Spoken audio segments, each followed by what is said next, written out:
Le duo Amadou et Mariam a connu une notoriété fulgurante au début des années 2000, mais bien avant le succès commercial de leur album Dimanche à Bamako, c'est sur le continent qu'ils ont trouvé leur marque à travers des titres engagés. Pour en parler, nous recevons Soro Solo, journaliste, animateur et chroniqueur culturel, également comédien. Bonsoir et merci d'être avec nous. Je précise que vous avez croisé Amadou Bagayoko lors de son parcours. Selon vous, comment faudrait-il caractériser le répertoire musical d'Amadou Bagayoko aux côtés de Mariam Doumbia? Au risque de décevoir vos téléspectateurs et vous aussi, c'est pas toute la période européenne et donc des musiques commerciales qui caractérisent Amadou et Mariam. C'est toute la période malienne et la période ivoirienne.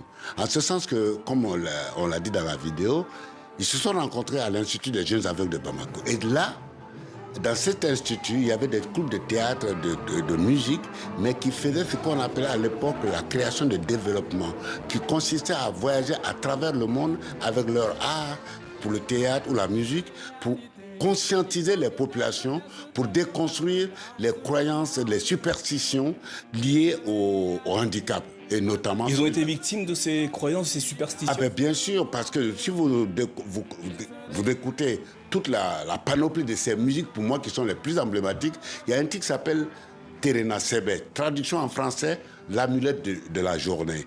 C'est une amulette qu'on accrochait à toute personne née avec ou ayant eu la cécité. On croyait, on pensait par superstition que c'était une malédiction des dieux. Donc on stigmatisait la personne en lui mettant cette amulette au cou qui était faite préparée avec du cuir. Et à travers ce titre, et cette chanson, ça fait partie des chansons enregistrées à Abidjan par le producteur ivoirien Ali Maïkano et qui est dans la compilation qu'on appelle aujourd'hui le meilleur des années maliennes. C'est pas du tout vrai. C'est le meilleur des années ivoiriennes. Tous les titres. Et Terna Sebe, ça vaut vraiment le coup d'écouter cette chanson parce qu'elle raconte le désarroi d'une personne qui est déjà frappée par la cécité, par un handicap et qui maintenant se retrouve au banc de la société. Et toutes ces périodes, leurs chansons, ce n'est pas que de l'amour qu'ils chantent. J'ai entendu dire qu'ils ont construit leur carrière en chantant. Vous avez des titres beaucoup plus engagés. Non.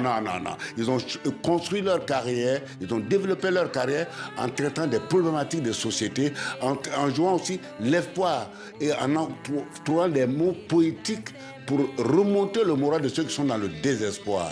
Et ça, c'est consigné dans cette compilation réalisée par Ali Maïkano à Abidjan.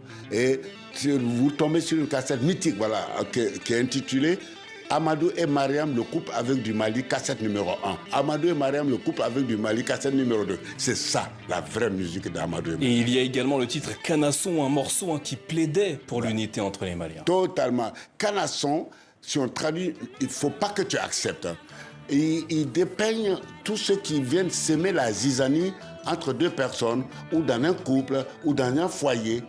On doit veiller comme des vigiles pour empêcher ces semeurs d'herbes sauvages, comme on dirait en Côte d'Ivoire, de venir perturber l'équilibre d'une famille, l'équilibre de complicité entre deux amis, entre un couple, etc. etc. Alors, il y a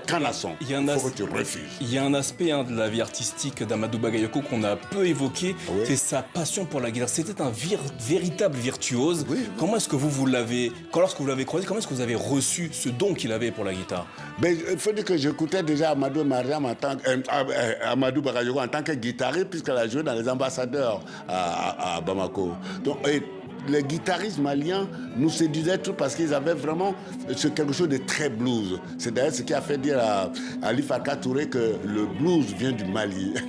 Bref, donc ce jeu-là, quand il est arrivé en Côte d'Ivoire et qu'il voulait passer dans mon émission qui n'avait pas de musique, je dis, on va l'enregistrer au studio Paul Améoué pour avoir les premières chansons. Et c'est celle-là que va écouter dans l'émission dans laquelle je vais les recevoir, écoutée par Ali Maïkano et enregistrer leur première cassette pour lancer leur carrière internationale. Enfin, Soro Solo, quel souvenir gardez-vous ce soir d'Amadou Bagayoko?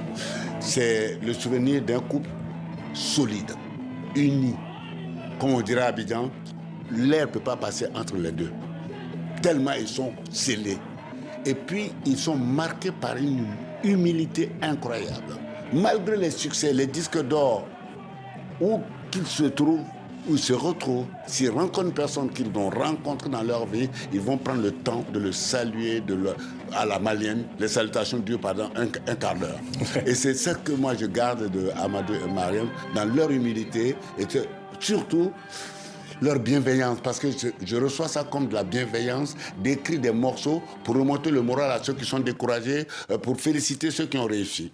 Voilà. Soroso, merci infiniment d'être venu sur ce plateau pour rendre hommage à Amadou Bagayoko, figure de la musique malienne et africaine qui nous a quittés hier. Merci à vous. Merci.